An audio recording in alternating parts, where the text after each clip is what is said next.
नमस्कार साथियों, जय हिंद। ये मामला है उत्तर प्रदेश का, जहाँ पे अपनी ही पत्नी अपने पति और अपने पूरे परिवार को नशीली दवा चाय में पिलाते और अपने प्रेमी के साथ में जो अपने परिवार का ही एक सदस्य होता है उनके साथ में नाजायज संबंध बनाता है।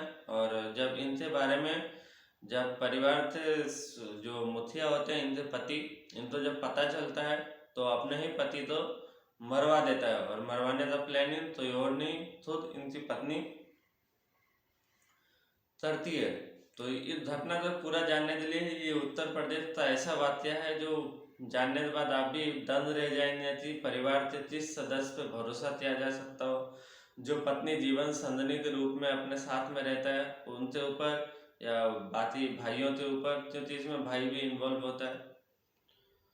और ये घटना तो अंत तक जरूर देखिएगा ताकि आपको पता चले कि जहाँ पे अवैध संबंध होता है वहाँ पे रिश्ता नाम का कोई चीज नहीं होता। और रिश्ते के नाम पे ये तलन तो ताली धब्बे की तरह बन जाता है। और इस ये ताले धब्बे में किसी का भी जीवन लीला समाप्त हो सकता है। जब भी मामला अवैध संबंध का आएगा तो हर रिश्ता शर्मसार होगा और ऐसा ही एक क्राइम का कहानी बन जाएगा।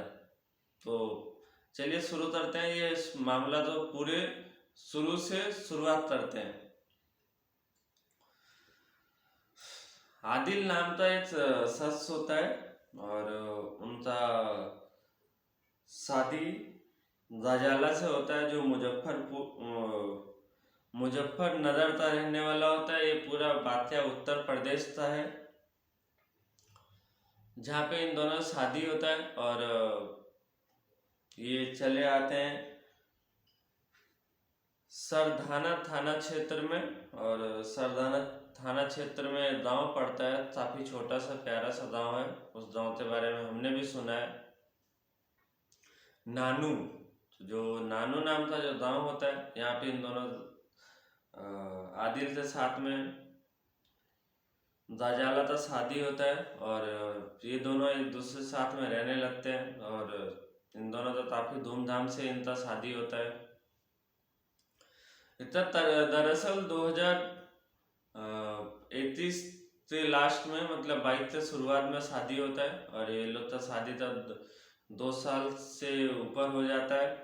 और तभी क्योंकि ये जो आदिल जो था, ये तो इतना मौसी होता है, वो इनको गोद लिया रहता है। तो तभी ये मौसी घर में रहता है, तभी ये अपने घर नानू में रहता है। तो इतना ज़्यादा चेंज होता रहता है क्योंकि इतनी मौसी का अभी कोई बच्चा नहीं था।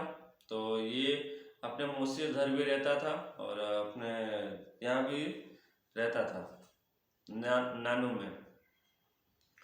वाकया ऐसा होता है कि ये जब भी मतलब नानू आते थे और वहाँ से अपने मौसी घर जाते थे, तो मौसी घर में पास्ता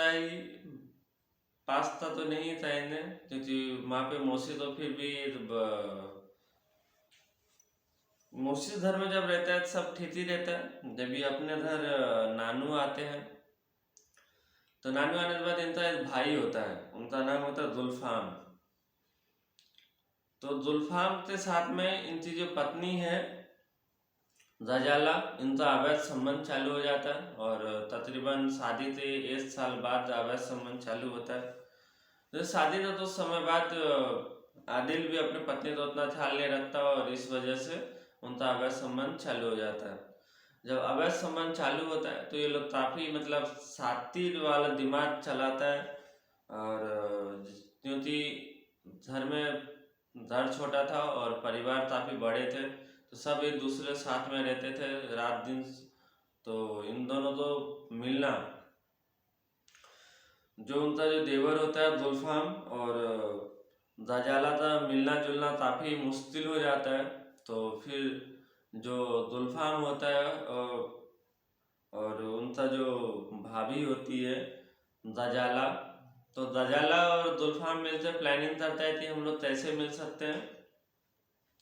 तो ये लोग फिर प्लानिंग करता है और प्लानिंग में ये लोग चाय बनाता है और चाय में कुछ नशीली दवाइयाँ मिला देता है, जिसके वजह से नशीली दवाई मिलने के बाद अपने परिवार के सभी सदस्य तो दे देता है, अपने सास ससुर तो दे देता है, और अपने पति को देता है, और उनसे बच्चे को भी देने का कोशिश करता है, पर बच्चा चाय पीता नहीं तो वो लेता नहीं है। तो जो घर में गेस्ट आया हुआ था तो उनका बच्चा था तो वो लेता नहीं है चाय। तो फिर लोग चाय पीता है, और फिर ये इसी तरह से घटना तो फिर अंजाम देता है। दोनों एक दूसरे साथ में मिलते जुलते हैं, काफ़ी समय बिताता है। ऐसे ये सिलसिला काफ़ी लंबे समय तक चलता है, और काफ़ी लंबे समय तक चलने के बाद कहता है ना, जंगल में कहीं भी आग लगे या जंगल में लगे या कहीं भी लगे, आग लगने के बाद धुआं तो उठना ही है। तो आप जो भी करेंगे वो कहीं ना कहीं से सामने तो आना ही है, क्योंकि कर्म जो होता है वो घूमते आता ही आता है। सही कर्म का सही नतीजा, और बुरे कर्म का बुरा फल तो मिलना ही मिलना है। तो इन लोग का बुरा दिन फिर चालू होता है, और इनके जो दाजाला का जो पति होता है आदिल, इन तो शक होता है अपने बीवी पे, और जब शक होता है तो अपने बीवी से पूछता है कि तुम्हारे इतने कपड़े और ये बेड इतने मुड़े हुए चादर क्यों हैं, और ये तुम्हारे बाल इतने बिखरे हुए क्यों हैं? क्योंकि अचानक से आ जाता है, और ये जो जुल्फाम होता है उसी से बिस्तर के नीचे छुप जाता है। काफ़ी ध्यान से देखने के बाद देखता है तो जुल्फाम का चप्पल जो होता है उससे बेड के पास होता है, बीवी का बेड के पास। तो फिर जो आदिल होता है वो समझ जाता है कि इस वजह से हमें रोज रोज ये नींद आ जा रहा है। रात के 2-3 बजे सोने वाला आदिल तो बड़ा ही जल्दी नींद आ जा रहा है। तो इससे तो काफ़ी हैरानी होता है, और समझ जाता है कि हमारे जो चाय लास्ट में जो ज़बरदस्ती पिलाया जाता है सब तो दर में, उस चाय में ज़रूर कुछ नशीली पदार्थ मिलाया जाता है, जिसकी वजह से उसे नींद आ जाता है। जब ऐसा सच हुआ तो उस दिन फिर अपने जो आदिल का जो भाई है जुल्फाम, और दजाला तो दोनों तो अपने मतलब छोटे भाई और दजाला तो दोनों तो समझाता है कि ऐसा मत करो, ये अवैध संबंध का चक्कर मत खेलो, ये तुम्हारी भाभी है, और भाभी के साथ में ऐसा धंधा काम मत करो। और भाभी तो समझाता है ये तुम्हारा देवर छोटा भाई समान है, तुम्हें इसके साथ में ऐसा बर्ताव बिल्कुल भी सही नहीं है और ऐसा नहीं करना चाहिए। तो इन दोनों को समझा बुझाते इन दोनों को छोड़ देता है आदिल, और कहीं ना कहीं इसी में गलती थी आदिल भी। और फिर आदिल था जब चाय देता था आदिल तो उनकी पत्नी फिर से नशीली चाय तो आदिल नहीं पीता था। और आदिल जब नहीं पीता था तो उनको काफ़ी गुस्सा आता था। इनकी पत्नी दजाला तो ताकि इन दोनों का मिलना जुलना हो सके, तो इनसे चाय नहीं पीने की वजह से मिलना जुलना होना बंद हो गया। और इससे गुस्सा होते जुल्फाम और दजाला दोनों ही फिर एक प्लानिंग करते हैं कि अब सर से ऊपर पानी जा रहा है, और एक तो अब रास्ते से हटाना होगा।